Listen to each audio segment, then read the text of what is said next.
All right, welcome back. Now it's time for us to get into a conversation about an event that is happening at the UPSA National Theatre. All right, very shortly. And it's the African Monologue Challenge Finals, all right? And we've been joined in the studio by some finalists in the competition. It's we have Jeremy Mumba here, who's a Zambian finalist.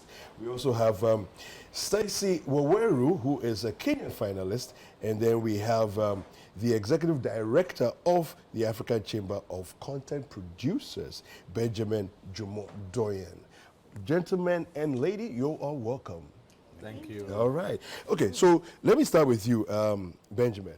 What's this challenge all about? What's the idea? All right. Thank you for hosting us, and then we thank the listeners and the viewers for also giving us their time this morning. The Africa Monologue Challenge is an idea that was created by the MK Casting Company in partnership with the African Chamber of Content Producers and the National Film Authority. The idea is that we have identified as creatives that we don't have a Pan-African movement of creatives anywhere. We have sports people have their sports Pan-African competition, but the creatives we don't have.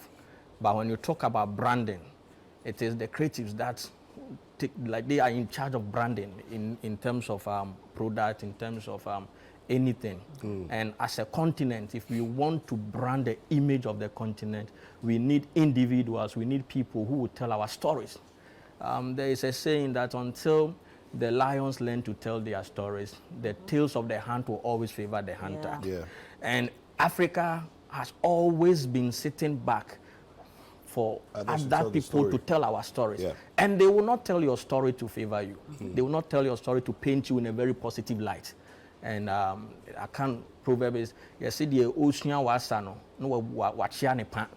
because they wouldn't want to give you the favor them. Yeah. So this is what necessitated the idea that let's put together a creative movement in Africa that will begin to tell African stories, that will begin to focus on Afrofuturism content, that will look at the alternative solution to Africa's problems. Okay. We see it in Hollywood. Hollywood use film to sell America. A lot of people have not been to America before, but they see the beauty of America and they are excited to want to go there. So this is what necessitated the idea to come up with a challenge that will get all of Africa talking. But why monologue? Yeah. So monologue because it's conversation. I mean, conversation starts with one person initiating the talk. And so this is the entry point. Okay. So let's start the monologue. Let's start the conversation. And since these actors are the face of branding, let's use monologue to fish out the individual acts that we can use to brand the continent.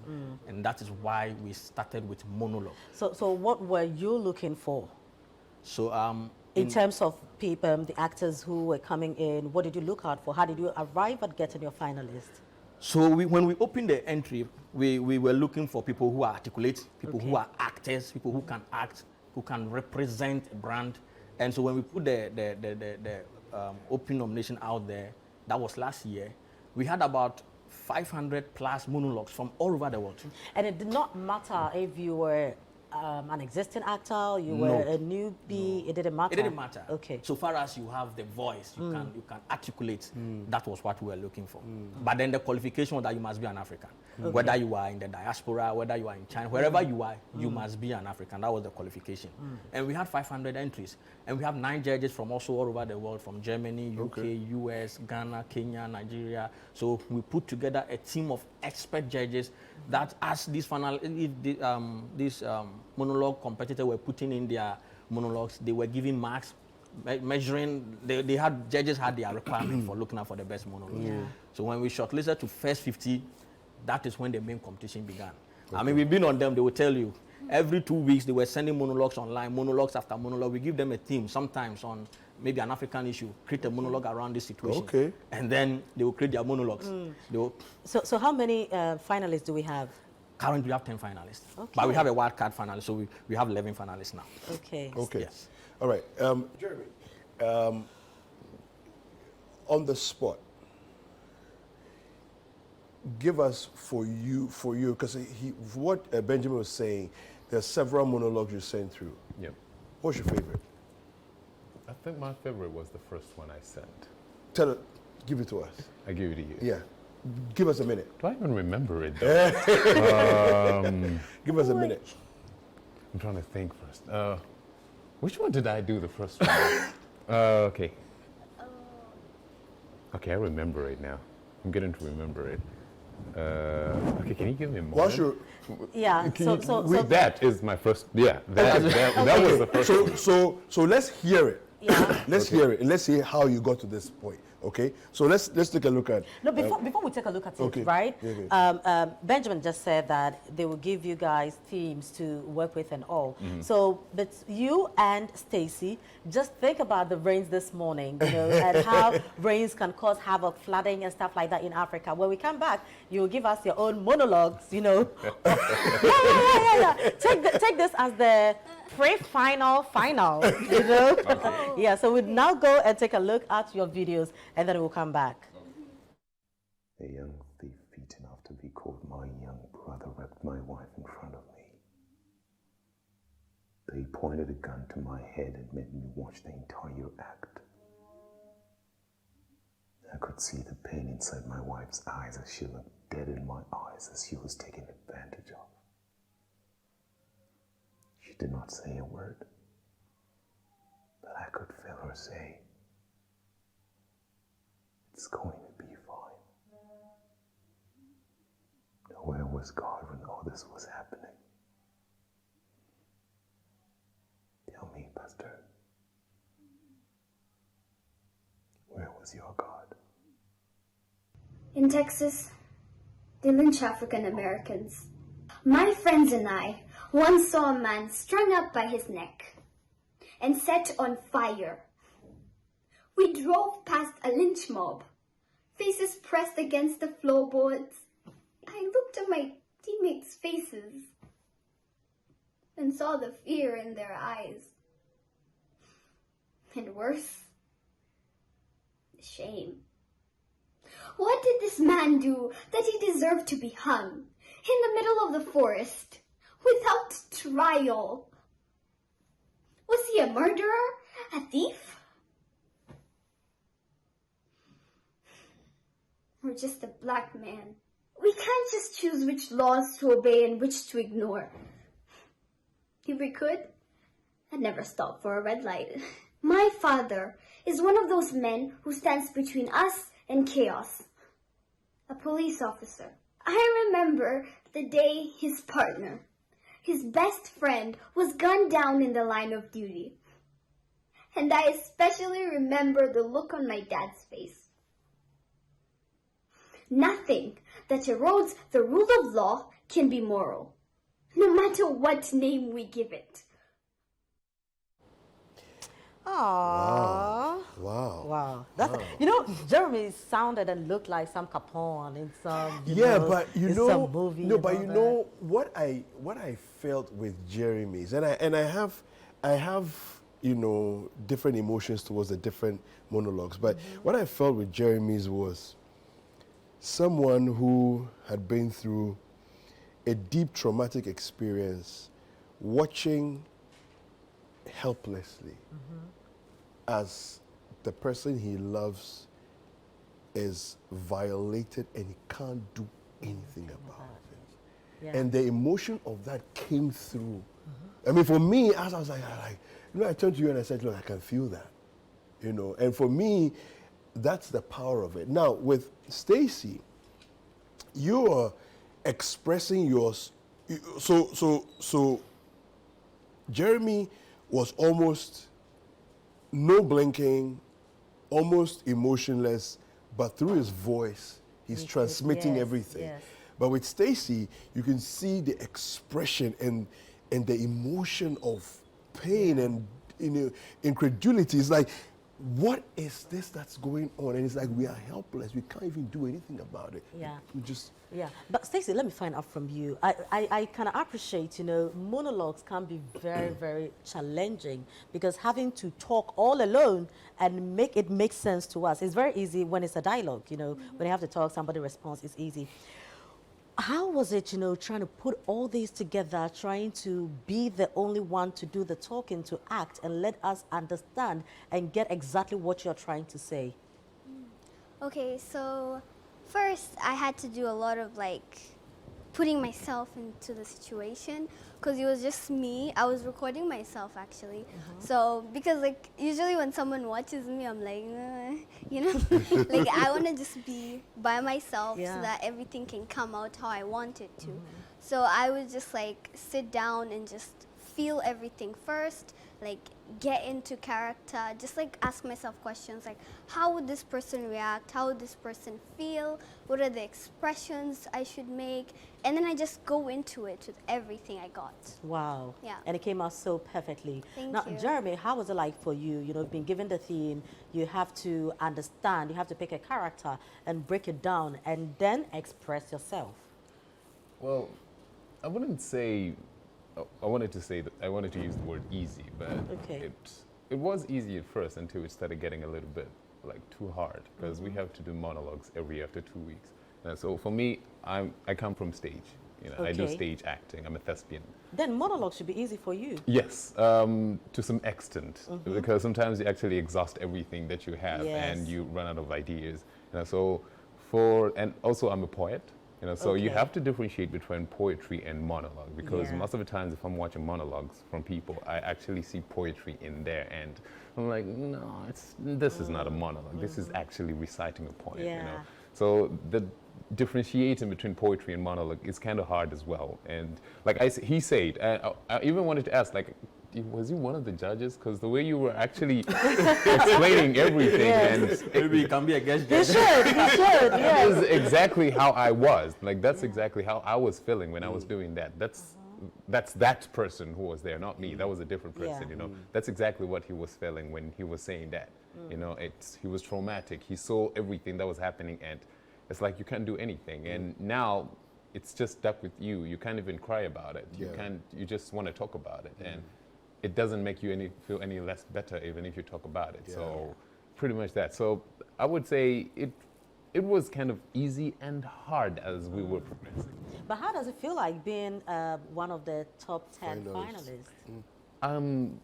I think this is all what winning is for me, being among the top 10. Because like you said, we were 500. Yes. So I started low, I started like, oh, let me just do it. Then I was called for the second one. And I was like, oh, okay, let me do it. And then I was called for the third one. I was like, oh, wow. Yeah. We keep on going now. So it kept on getting interesting and intense because I knew that for them to actually reach to a point where we were like 20 then the chances of me being eliminated were kind of higher because it was getting stiffer by the moment. So I think being among the top 10, I remember the final day, I was actually driving. I had to stop, just to listen to everything they were saying. And after my name was announced, I was like, can I drive now? I had to And go. yes, you could. Yeah. So being among the top 10 is actually a winner for me. Like meeting her, I've been watching these monologues as well. And I was like, meeting all the 10 creatives is amazing for me. And that's the reason why I'm here. That's the reason why I came here. Right. Yeah. Your first time in Ghana? First time in Ghana. Wow. So initial impressions of Ghana? The food is hot. Yeah. Hot as No, it in... is. Chili. Wait, you don't like chili? I don't eat chilies. Oh, Yeah. sorry about that. Almost yeah. everything we are eating. So interestingly, I mean, for me, I grew up in Malawi, which is next door. Okay. Right. Yeah. So I know a little bit about Malawi, Zimbabwe, Zambia. The dishes are very not bland, but not mild, as spicy. yeah. Very Exactly. mild, Yeah. So there's actually special spices, because we don't put it in. Because we don't have so much pepper in the food, there's actually chili pepper that stands on the side Yeah, that you can to add add on if you feel like having Yeah. something a bit more Yeah. peppery. Yeah. So yeah, I can imagine your experience with Kind of that. hard. No, you'll be fine. Because you'll it's be already fine. in the food. It's not you Yeah, adding. there's nothing you can do. You It's can't in the subtract food. it. Yeah. You can't eliminate the pepper. But Stacey, how do you feel? Your first time in Ghana? Yeah, Okay. Now, apart from the food, I mean, what do you make of Ghana? I love the heat, honestly. Because, like, okay, not now, obviously. But, like, yesterday was very hot. And usually, like, in Kenya right now, it's very cold. Yeah. Yeah, so it's like the rainy season, kind happy because of the heat. I haven't gotten to see everything, but I can't wait. Yeah. Well, there's so much you have to see before you go. But Benjamin, so tell us the finals. How is it going to be like? Can we come and watch? How can we do so? Yeah. So the finals is happening on the 7th of this month. That is Okay. Saturday's week at the Okay. National Theatre. These finalists, they are going to have a hit back-to-back monologues based on themes, and they are going to wow the. Do they know the themes already? Nope. Oh, so it's going to be on the spot something? It's few days, but we want to put them on the spot because I Okay. mean the winner of this challenge is going to Has to be, be top notch. an intra-African trade ambassador. That is the one of the end games. So if you put you on a spot, Yeah. negotiate a deal for Africa. be able I to mean, do you should be so. able to Yeah. think on Okay. your feet and come Okay. up with something. Yeah. Okay. So that is going to be back-to-back monologues, and then they are also going to do a stage play by Dr. Ben Abdallah. Oh. We want Oh. to honor the man. Okay. So a Pan-African team of, I mean, if you talk about Jeremy in Zambia, he's a top actor in Zambia. He doesn't want to mention Hi, about it. superstar. Yes, he's an actor full time, and I mean, Great. the top in Zambia. Okay. Yes, and Stacey here is on Netflix, big project all over. Okay. Yes, so these people are No, also. but top 10 Pan-African, I'm not surprised. Though. Yes. You know, it has to be the cream of the cream. Yes, You know, these yes, countries. yes. So I mean, the 500 we had were all from all over the world. In Africa, about almost 30 countries in Africa that came in, and now we have 8 countries left. Okay. Ghana is representing though. Ghana, we Yeah, have we we have have to. finalists in Ghana. Don't say yes, we don't have reps there. So which countries do we have? Ghana, Ghana, Kenya. Kenya, Nigeria, Zambia, Yeah. Tanzania. I think we have somebody from the UK as well. Yes, a UK diasporan. Okay. Somebody representing the diasporan community. Okay. We have South African also in there, and then USA. and then Cameroon. The USA person was evicted. Okay. So USA was evicted. Yeah, you were elected. Yes, USA was evicted. Africa is the place now. Yes. Well. All So right. I think on the day it's going to be very exciting. Okay. It's a ticketed event. and How so, much?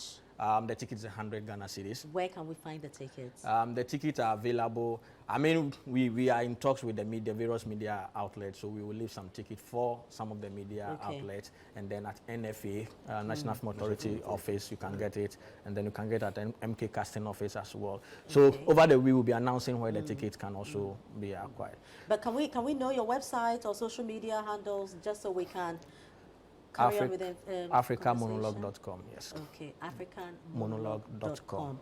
Yes. Right now, quickly before you go, Stacey, what should we expect from you on the final day? Oh, okay. You should expect me to obviously do my best to try and like bring a lot of like happiness and excitement, because this is a really exciting thing to be a part of. So, and I'm really excited I got to this point. It's been a very long journey. So you could expect a lot of good vibes. Yeah. Super, super. Jeremy? Well, I actually want to go watch as well what these guys are going to be doing, because I'm just excited about Yeah. to see what they're going to do. So I think for me, I would say God's gift to manifest. That's what I can say. Okay. Yeah, expect God's gift to manifest. Super. From me. We like that. But is it just the decision, just the preserve of judges, or is there any public voting that goes with it? Yes, there's going to be a public voting, which Okay. will be announced on the 20th. Okay. Yes, and so that is when we have the full house finalists. And I must add that they are also going to be in one house we call the Pan-African House. Okay. So there's going to be a lot of activities in the That'd be Pan-African nice. House Yes. with them doing a whole number of things. I'll come and visit you guys. Yes. Please. Stacey will be cooking the Kenyan dish. Okay. He will be cooking Zambian. With less pepper. The South African, the Without Ugandans. pepper, actually. Yes. Do so- some Githeri and invite me. Yeah. Yeah. You know, so thank you very much, gentlemen and lady. And I mean, if we are going to be voting, I'm sorry, you know, to the other 8 finalists, but I have met Jeremy Yeah, and and Stacey. Stacey. So my biases are towards these two. They are the ones I'm going to be, you know, championing to go get a top spot. But thank you very much. You are fantastic, amazing, and I'm super excited that Africa is doing this. Thank you very much, Benjamin. very much. Thanks, Stacey. Thank you very much, Jeremy. This is Breakfast Daily. We'll be right back.